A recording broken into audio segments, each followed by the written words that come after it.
All right, hello YouTube. It's time for another Random Thoughts McCrae's Mind video. The worst video channel on YouTube. And today I'm going to be talking about why there are only 5 countries in the world. And it looks like the lighting is going to be pretty bad on this video, but this is another no view video for sure. So doesn't matter what the lighting is. So 5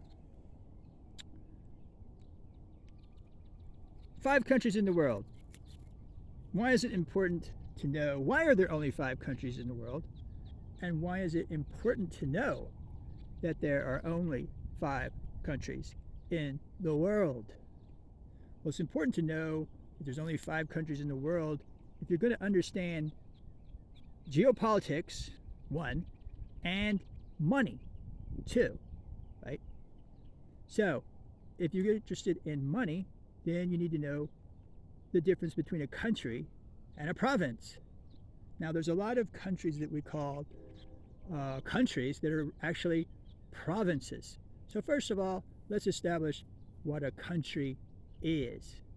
A country is a territory that can be defended militarily and is powerful enough to create its own currency and deal with other countries or territories or provinces using that currency independently of any other currency, right? So basically, if you're a country, you can defend your borders militarily and you can dominate other countries or deal equally with other countries using your currency, because the power of your country is respected enough that your currency is given value. Now, as I've spoken about in other videos, money is not real. Money is power. And so in order to have a currency, you need to be a country of sufficient power that your currency is going to be respected.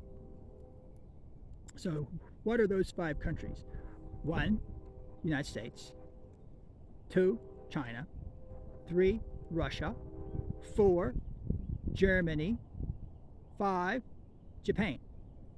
Now, Japan is not, I would not categorize Japan really as a country because it's actually a province of the United States. However, Japan is a very dangerous country because historically, militarily, Japan has caused the world a lot of problems. So you have to respect Japan's ability to defend itself and willingness to defend itself. Even though it doesn't now have an army, it's dominated by the United States.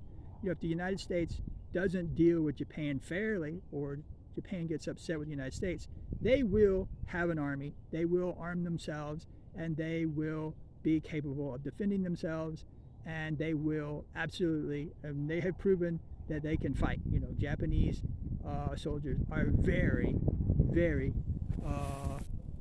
good fighters, and they have a warrior mentality in their culture. Their culture is based on warriors.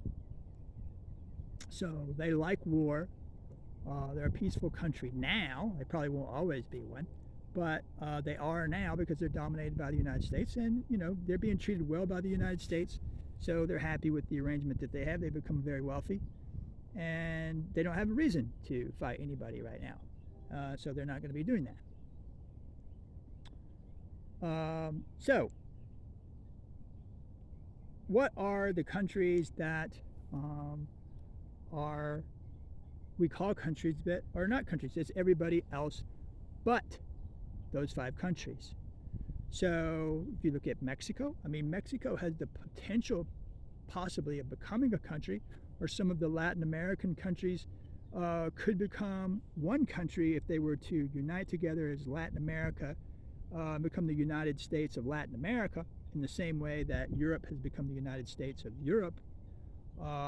Unfortunately for the Europeans, they are dominated by Germany. So why does Germany dominate the European societies, other than the Russian societies, obviously.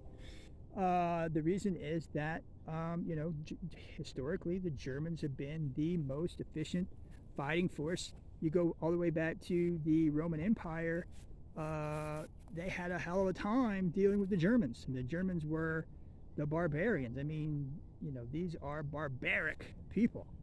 The Vikings were barbaric. All of the Germanic countries, Sweden, Norway, these are all very passive countries today, but white people like to go to war, and given the opportunity, they will go to war and they will be efficient fighting forces. And so those countries are dominated by Germany. I mean, Holland, all these countries are German countries, are basically territories of Germany. If push ever came to shove, Germany would dominate these countries. They already dominate them economically through the euro. Germany dominates the entire, all the European countries, and they've now taken over Italy. They've taken over Greece. They dominate those countries. They decide who their political leadership is going to be. Those are German provinces. So if you can't create your own currency and you can't defend your borders, then you aren't a country. So that's a pretty easy thing to figure out, right? So you look at all of Latin America. United States runs Latin America, no doubt about it. Now, it must be said that it is difficult for another country to control another country or provinces or province. That's why you have provinces, and that's why you call these countries, because you want to have a level of control over them, but you don't want them to know that you're in control of them. So you want them to have the idea that they have a certain level of independence, which they do. But when you get to the ultimate, end of what's going to happen with that country, it's going to be the United States that controls all the Latin American countries. If they elect a government that we don't like, we just get rid of that government. We put somebody else in charge that we like better, right? Somebody who's going to allow U.S. corporations to profit off of the resources of that country. If any Latin American leader gets any ideas about nationalizing the oil or the minerals or whatever, you just get rid of them. You put somebody else in their place. You pay them good money, and they'll sell out their population very aggressively. I mean, politicians sell out their citizens very aggressively wherever you find them. And you'll always be able to find somebody that will sell out their populations for money. And so if you look at Ukraine today, for example, this is the problem we have in Ukraine. So Ukraine is a province of Russia. It will always be a province of Russia. But the United States wants to overthrow Russia. They want to gain control of Russia's resources, and keep it out of the hands of China. This is a big geopolitical play. The United States is trying to establish itself as a power going forward, and to try to fight off China, which is going to become the most powerful country in the world, simply because they have so many people and have so much land mass that it's completely impossible to stop a country like China, because you can't defeat them militarily. They have too many people, and they are too large of a country, and they have control of too many resources to fight them. I mean, you literally just cannot do it. I mean, China ran itself into the ground for a long time with incompetent leaders, but eventually a country figures things out a little bit, and they become what their power enables them to be, and that's where China's at now. They figured a few things out. They decided to stop being a basket case, and now they're a very powerful country and going to become the most powerful country in the world. So The reason I'm making this video is that the most important thing to understand when you're dealing with countries, what a country is the financial part of things, right? Because money is not real. So if you look at a country like Italy, right? What is Italy really as a country? It's not a country. It's controlled by Germany. Um, so when you get to the idea that money is not real, um, and you understand that a country like a Weimar Republic, or a country like Zimbabwe, or a country like Greece now, or a country like Italy now, which does not have its own independence, it's not able to control its currency because its currency is controlled by Germany. Germany was controlled by France and England and United States during the time of the Weimar Republic. They weren't a real country. It took Hitler to reassert their power before they could be considered a country again, or were respected as a country again. And so for as long as you have countries that have no ability to defend themselves, and specifically no ability to have their own currency and have it be respected, you can create a currency like anybody can create a currency. I mean, Mexico has its own currency, but the United States can go to war against Mexico economically and destroy its currency. Unless your country, unless your overseers are okay with your currency, they can overtake your economy, make you use their own currency, or destroy your currency, or destroy your banks, or whatever it is, to take over the country and run it themselves. So when you're looking at countries and you're predicting, some kind of problem, you have to understand, for example, Japan. Japan's the greatest example of people not understanding power in the world with the Japanese debt. Right? Well, money is not real, debt is not real. That's why Japan never has a problem with their currency. Other countries are going to respect Japanese currency. They're going to respect Japanese debt, because if you don't, what does Japan do? They're not going to just surrender to you economically. They're going to create a military, and they're going to assert their own independence once they realize that you're not going to allow them to be a country and conduct their own affairs in the way that they want to. They're going to arm themselves, and they're going to revolt against the oppressor country, which today is the United States. So obviously we have a lot going for us with Japan, and so we're not ever going to enforce the so-called unpayable debt that they have, because debt's not real. Debt's just a way of subsidizing the wealthy. You just buy debt, you get subsidized. People are never going to be too upset about being subsidized with their Japanese debt, especially when most of the Japanese debt are owned by the Japanese. So, you don't have any ability for American banks to go in there and take over the country in the way they can in Argentina and Latin America. The Japanese are just not going to allow that. And Japanese elites have a loyalty to Japan to a great extent. They are very corrupt themselves, but they're not corrupt like the Greece elites, who will just I mean, the Greek elites are just a joke. They just sell out their own country very aggressively. Japanese are very nationalistic. Those elites cannot.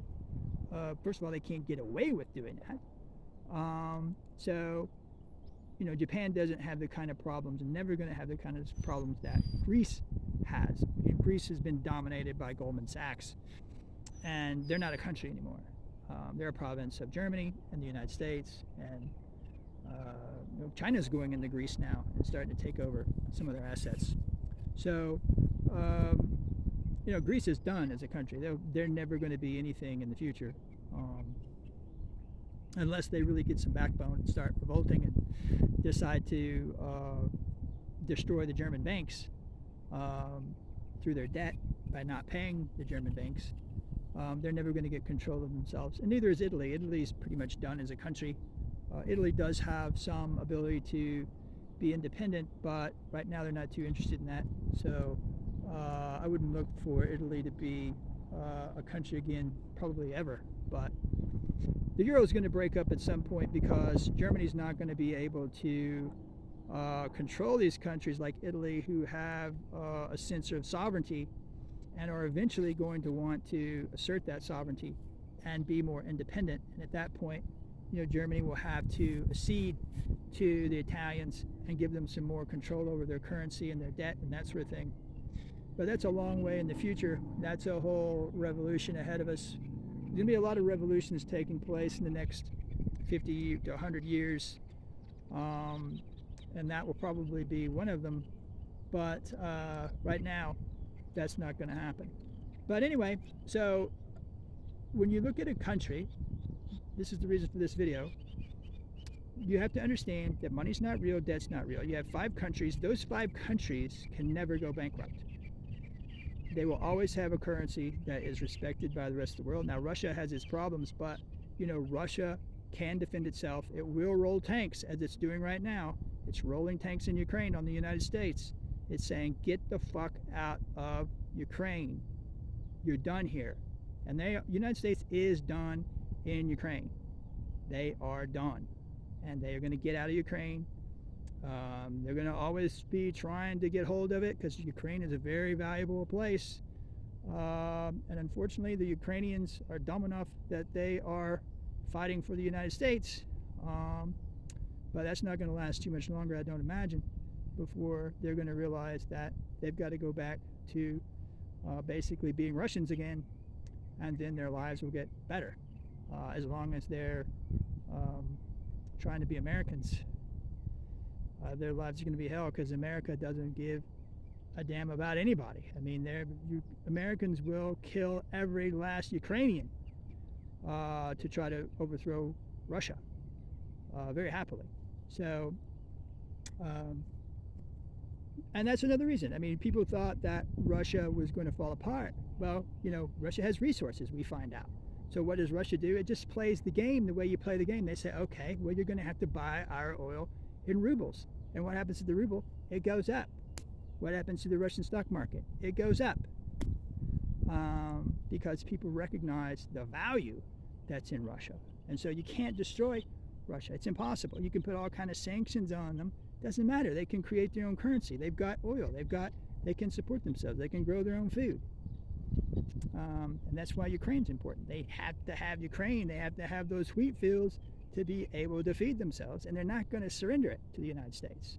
And the United States wants to go in there and get control of the grain supply, get control of the oil, and then get control of Russia and get control of their resources. That's the whole goal in Ukraine.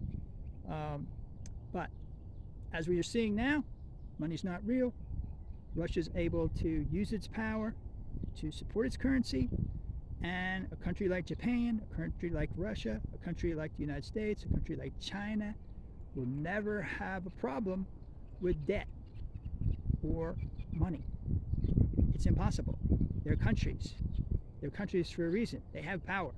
They have resources. They can defend themselves. They can defend themselves economically. They can put, you can put some strangleholds on Russia when the whole world conspires against them, but ultimately you can't defeat Russia. They will outlast you. They will figure out a way out of their problem, and or they will just, maybe suffer a little bit for a period of decades and get back to where they were before.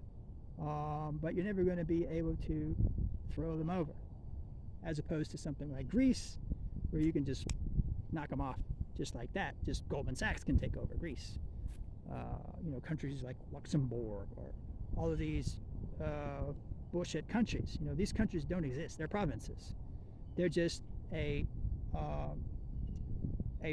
population that is maybe, ethnically different from the dominant country. If you're ethnically different, or you're religiously different, those are very different, difficult populations to control. And so you need to let them think that they have a certain amount of independence.